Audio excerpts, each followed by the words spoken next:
boys and girls, I want to talk to you a little bit about Jesus and why he came to earth and what he came here to do for us, and where is he now? I know I didn't understand the whole Jesus on the cross thing when I was a kid. Thought maybe you might want to know a little bit about that. So let's start with the 10 Commandments. The 10 Commandments, I'm sure you probably have saw something that looks like this. So let's start with those. And the first commandment, thou shalt have no other gods before me. That means we are not to worship any other gods. That includes Santa Claus. Don't worship him. Only worship God.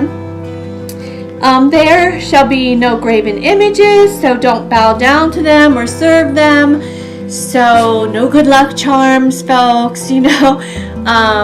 Back in the day that these were written, people were bowing down to a lot of statues. They still do that in a lot of countries, but not so much here in America, so to speak. You shouldn't take the Lord's name in vain, so be careful when you say, oh my God. Be careful, because that could be considered taking the Lord's name in vain. You should also keep the Sabbath day. That means we have to have a day of rest, guys. Don't keep running every day. If you're in school Monday through Friday, you need to take a day and rest. That's how our bodies were created. Honor your father and your mother. I know on TV there's a lot of shows that you watch that talk about being smart to your mom or try to be smarter than your parents. Don't listen to that. But anyway, that's a commandment that God has given us, to honor our mother and father, and for us not to murder, and for us not to commit adultery, which is something we'll talk about another time. We shouldn't steal, and even if you take something that doesn't belong to you, like maybe a piece of gum or a piece of candy from a friend who doesn't know that you took their candy, or maybe you borrowed a pencil but didn't give it back. Yeah, be careful about that, because that is stealing. You shouldn't bear false witness. That means don't tell on somebody that isn't true. How many times have you pointed the finger to maybe your brother or sister or a friend and said, I didn't do it, they did it, when you know that you're the one who did it? That's bearing false witness, and that's the 9th commandment.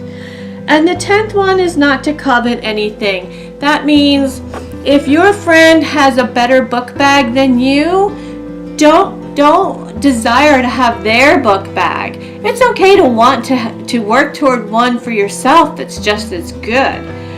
But anyway, these 10 commandments God gave to his people, and he said, if you will do this, if you agree to do this, then we will have a contract between us.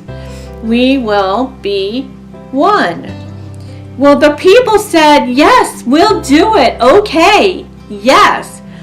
But later on, as you read the Bible, you find out that the people that made this covenant with God, they didn't keep it. They broke every one of these commandments. Every one of them. And so God finally said, I've had enough, and I'm divorcing you from this covenant. And he ripped it apart and said, no more, I'm divorcing you. And so it broke God's heart. It broke it so badly that he really desired to have them back. He wanted so much to have mankind back. But the thing is that once you do this, you rip this apart, you can't put it back together. Unless, just like in marriage, it's death do you part. So God said, I really want to put this back together.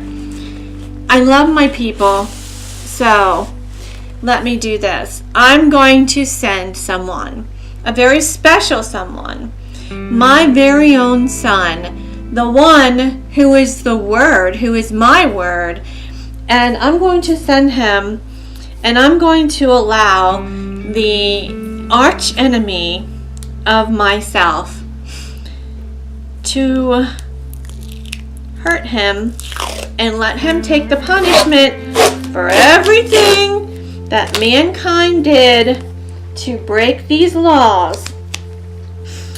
And he is going to take the very dripping of his own blood and sew this covenant back together so that God and man can join back together again. Except this time, it's going to be under the blood of Jesus. See how cool that is? So Jesus put it back together for us, but this is what he said. He said, to keep all of these laws, you only need to do one thing, and that is to love God with all of your heart, mind, and soul. Because if you do that, you're going to keep all of these naturally. And then he said, also, let me see if I can do a number 2 upside down. I don't know. Does that look like a number 2? So he also said that the second thing you need to do is love your neighbor as yourself. That means love everybody and treat them the way that you want to be treated. And if you do that, you'll naturally keep all these commandments. So you see, Jesus came and he simplified it, and he gave us 2 commandments to keep all 10. And with that, he sewed it all back together with his very blood. Isn't that beautiful? So now you understand why he came, and you understand what he did. And guess what? He is coming back. And he's hoping to find everybody doing 1 and 2 that he came to sew back together for us. So the question is, do you want to be a part of this team, of the Jesus team? Do you want to keep these commandments? Do you want to do 1 and 2? If so, all you have to do is just say, Jesus, I want to take advantage of that covenant, and I want to love you, and I want to serve you, and I want you to come and get me when you come back. And I am so sorry for stealing or lying or cheating or maybe telling a story on a friend. I'm sorry for all the things I've done or maybe even thought about doing. And I ask you to please come into my heart and save me and place me under the new covenant that you created with your blood. I love you, Jesus, and I thank you. That's all you have to do, children. That's all you have to do. And from that day forward, all you have to do is follow 1 and 2. And 1 is to love God with all your heart, all your soul, and all your mind. And number 2 is to treat everybody with the same respect and love that you would treat yourself.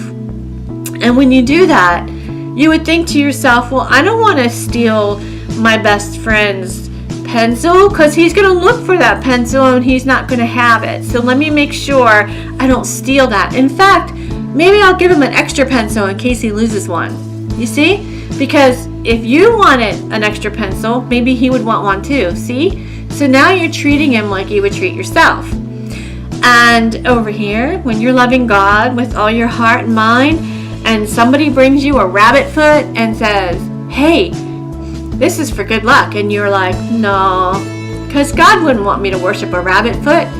Or let's talk about Santa.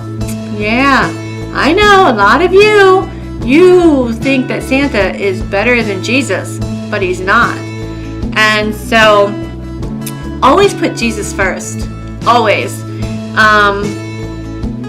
I know mommy and daddy, they like to talk about Santa Claus and tell you, oh, he sees everything you're doing. But the truth is, Jesus sees everything you're doing. And he's going to know if you're doing number 1 and if you're breaking any of these. And if you're worshiping Santa Claus or the Easter Bunny or the Tooth Fairy and you're thinking they're better than Jesus or better than God, then you've already broken this one. So always put God first. And that's all you have to do.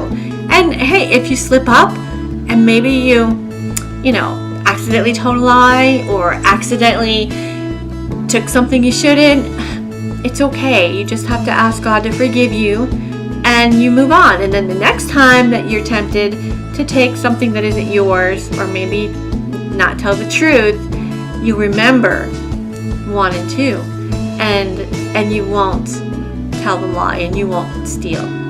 Anyway, boys and girls, I hope this helps you. And just remember that Jesus does love you. He loves you so much that he came and did this for you.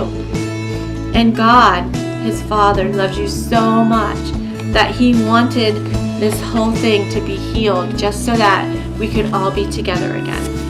So, anyhow, if you have any questions, ask your mommy, daddy, or pastor, and hopefully they can help you with it. Thank you for watching, and have a blessed and wonderful day. Bye.